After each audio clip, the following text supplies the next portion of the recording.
ሰላም ጤና ይስጥልኝ የተከበራችሁ ወንድሞች እህቶች እናትና አባቶች በያላችሁበት የእግዚአብሔር ሰላም ከእናንተ ጋር ይሁንልን።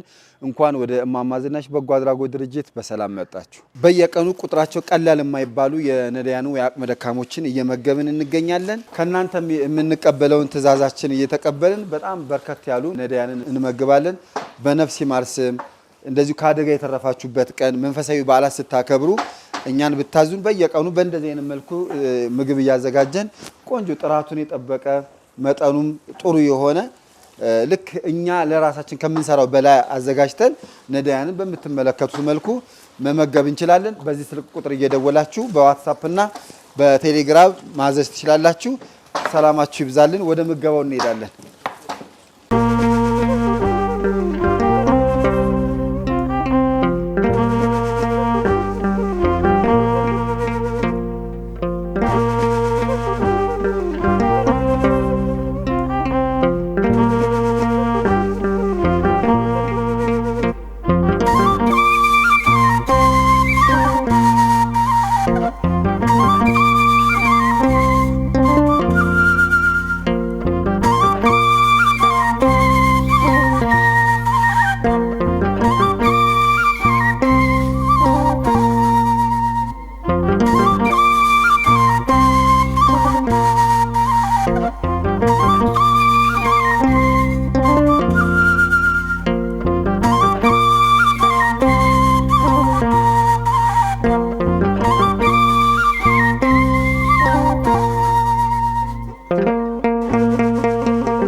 እንደምን ዋላችሁ? አሜን። የእግዚአብሔር ስም የተመሰገነ ይሁን። የዛሬ ምገባ የእናቴ ወለታ መጋቢት እንዲሁም የአባቴ ሰርጸ መድህን ጌትነት ነፍስ ይማርልን፣ ነፍስ ይማርልን። የመገበችልን እህተ ገብርኤልን እግዚአብሔር አምላክ ሐዘኗን የሐዘን ዳርቻ ያድርግልን፣ ብድራትን ይክፈልልን፣ በእድሜ በጤና ይጠብቅልን። እጅግ አድርገን እናመሰግናለን። ቀጥታ ወደ ምገባው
you.